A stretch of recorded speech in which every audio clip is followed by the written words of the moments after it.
In a couple of compelling research articles on why the flu vaccine may be dropping in effectiveness, in fact, below the 10% mark actually, at least in regards to the H3N2 virus itself, the researchers speculate the reason this is occurring is because how we manufacture the flu vaccine itself. In this case, chicken eggs. You'll understand more why in a second. Let's go back to October 2017 to the original warning on what may be causing H3N2 to actually mutate so incredibly rapidly. So, to start, how flu shot manufacturing forces influenza to mutate was the public citation in the abstract title, a structural explanation for the low effectiveness of the seasonal influenza H3N2 vaccine. I'm going to move kind of fast, we have a lot of ground to cover. Any influenza viruses produced in eggs have to adapt to growing in that environment and hence generate mutations to grow better, state the researchers. The new study shows exactly why egg-based manufacturing is a problem for the H3N2 subtype as H3N2 influenza has become more prevalent. Scientists formulating the seasonal flu vaccine have sought to include this virus and teach the human immune system to fight it. Despite this effort, recent flu vaccines have proven only 33% effective against H3N2 viruses. Now again, this is just the beginning. You understand more why in a second. The researchers stated they used a high-resolution imaging technique called X-ray crystallography to show that when grown in eggs, the H3N2 subtype mutates a key protein to better attach receptors in bird cells. Specifically, there was a mutation called L19-4P. That is important because you're going to see that come up again in the next research article. On the virus's hemagglutinin glycoprotein, otherwise HA. The mutation disrupts this region on the protein that is commonly recognized by our immune system. To quote the researchers, still, this means a vaccine containing the mutated version of the protein will not be able to trigger an effective immune response. This leaves the body without protection against circulating strains of H3N2. In fact, the research analysis states they show that the current strain of H3N2 used in vaccines already contains the specific mutation L19-4P on the HA. Vaccine producers need to look at this mutation, the researcher stated. Now, how fast things actually move? We go to today.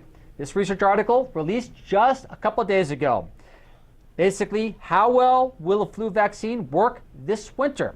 Vaccine effectiveness in some years, if you look at the abstract, was dropping below the 10% mark in Australia this 2017 and potentially may carry over to the United States with that low effectiveness rate. They state, quote, in the abstract, prediction of influenza vaccine effectiveness for the influenza season 2017-18 in the U.S. version. Now keep in mind, now we look at that 10% effectiveness rate.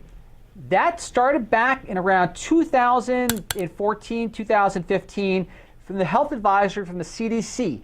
Back at that time, the Centers for Disease Control noticed a massive mutation occurring in the H3N2 virus itself. Yet at that time, you can give them credit for not necessarily know why. Today, we're finding out that this mutation is actually man-made due to the way we create our vaccines. To proceed, the 2014 H3N2 had begun experiencing major mutations, as we state. Recently, lack in effectiveness of influenza vaccine against H3N2 viruses have been attributed to a mutation, here it comes up again, L19-4P in HA1, which is generated during the egg-based vaccine production process. To test this effective mutation and the informational properties of HA1, the researchers included this mutant of the vaccine virus in their analysis, as presented in figures 2 and 2S. There's a lot to the two things you're about to see right here. It's in small printing, but just again, focus more where that L19-4P actually is and how it's rising in prevalence as the other vaccine strains are reduced in prevalence. This particular mutation is shifting the vaccine virus from the larger to the smaller cluster. This suggests that vaccine carrying this mutation may protect only against the smaller fraction of viruses during the flu season of 2017 and 2018, and therefore result in the low VE, otherwise known as vaccine effectiveness. Interesting story in regard to a combination of research and show you how fast things actually change or may be discovered in regard to clinical research on certain viruses themselves. However, this mutation started to occur back in 2014 as observed by the CDC itself.